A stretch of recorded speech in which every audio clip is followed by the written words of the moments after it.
Welcome back to the FB podcast, where we not only hear the news but also dissect it from A to Z. Brace yourselves, folks, because what we're about to talk about today will shake the Theater of Dreams CEO Omar Berrada. The powerful man behind Ineos has officially returned and confirmed Manchester United will go big in the transfer market this summer. An empty promise or a real revolution? Is this a new dawn or just the last rays of sunshine before a bigger storm? Join me as we explore every nook and cranny of this story, because the future of the Red Devils is being decided right now. To put it bluntly, the 2024-2025 season was an extremely wild, disastrous journey for Manchester United.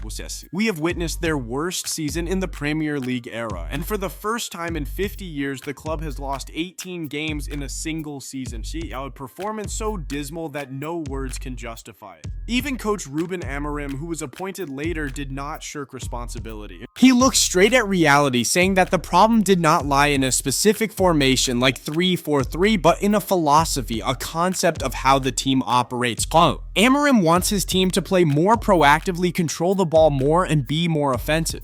He was even ready to resign if he could not change the situation, a statement that caused a stir in the media after the match with West Ham, when he admitted that his students took defeat lightly and gradually lost their position as a giant. Faced with this situation, the new leadership under the leadership of Sir Jim Ratcliffe, along with CEO Omar Berrada and CTO Jason Wilcox, could not sit still.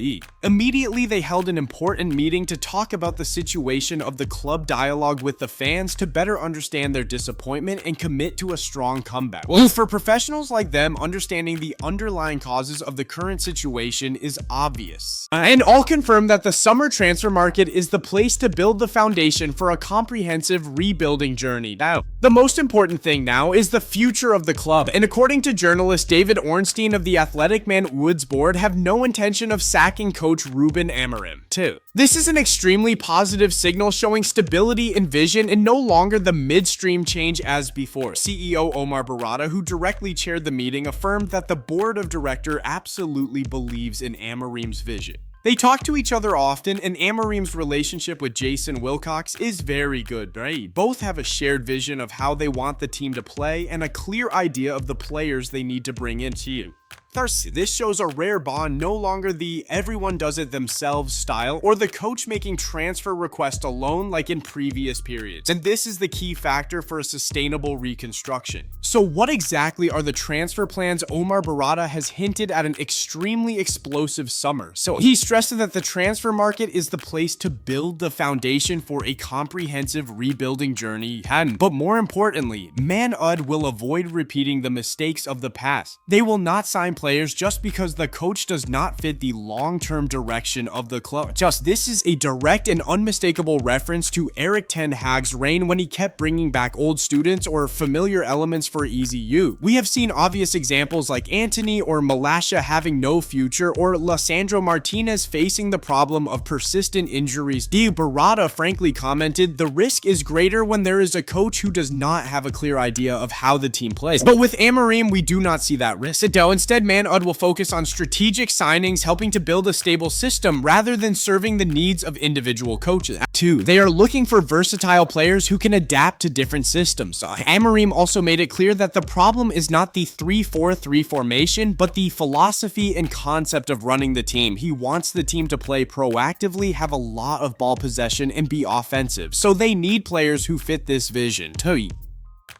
Even though fans expected Amorim to bring in talented former students from Sporting Lisbon such as Victor Gyökeres, Pedro Gonçalves, or Gonçalo Inácio, there was no move from Ineos to meet that request. And it's not that the board is afraid of Ten Hag's old lesson coming back, but that Amorim himself understands that Manchester United is completely different from Sporting Lisbon, and they will not spend money on people indiscriminately. This is the first step in the transfer plan, finding the right factor for the long-term orientation, not an instant noodle star.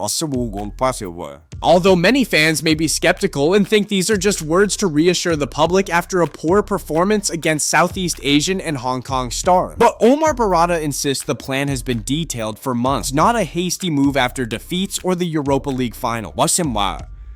Every risk is taken into account to maximize efficiency. I can't go into details, but I can say that we have been planning for many months. He said the leadership has been preparing for all different scenarios and now knows what needs to be done. Berrada shared why.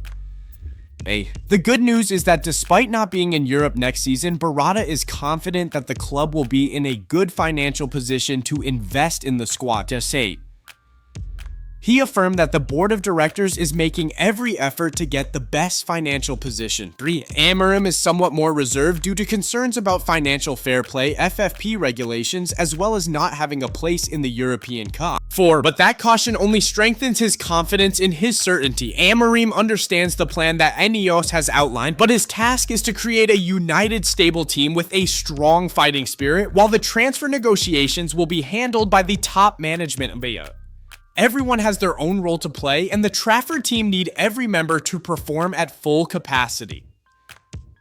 The source stressed Berrada. In terms of squad not participating in the Champions League or Europa League means Man Utd do not need a very large squad. This will help them control the players better and focus on long-term development. A large-scale cleansing is expected to take place because the 3 domestic arenas do not need to deploy enough forces. Victor Lindelof, Christian Eriksen, and Johnny Evans are among the names to leave. Berrada affirmed that this summer will be the time when Manchester United will explode strongly, while Amorim signaled a large number of departures because the squad does not need to be as thick as before. Whilst combining both factors, we have the detailed plan that the Red Devils are aiming for in the summer market, purifying the force and selecting suitable factors for the tactical system being built. Not even a single star is guaranteed safety, including captain Bruno Fernandes. Current players must show progress if they want to continue to stick with the Red Devils. We have seen the first signing is Matthos Kuya, a deal that clearly shows the goal of upgrading the squad, ensuring effective tactical system operation, and being a long-term solution. In the near future, there will certainly be many other quality names arriving at Old Trafford. Overall, CEO Omar Berrada's role this summer is extremely important. His sharing shows a clear vision, a methodical plan, and a great determination to bring the club back to the top to regain the position lost over the past 10 years. These are not just empty promises, but the first steps of a comprehensive rebuild based on absolute trust in the coach, the elimination of old mistakes, and a long-term strategy rather than temporary solution. The excellent connection between Amorim, Wilcox, and the board is the key factor in reaching the most reasonable decision. If they are on the same page, the comprehensive rebuilding project of the club will soon be successful. So what do you think about Manchester United's explosive transfer plan? Which players do you want to leave Old Trafford, and who will arrive at the Theatre of Dreams to revive this dilapidated team? Leave a comment below so we can discuss. If you find this video interesting and useful, don't forget to like, subscribe, and turn on the notification bell so you don't miss out on in-depth analysis and the next transfer blockbusters from Podcast FB. Thanks, and see you in the next videos.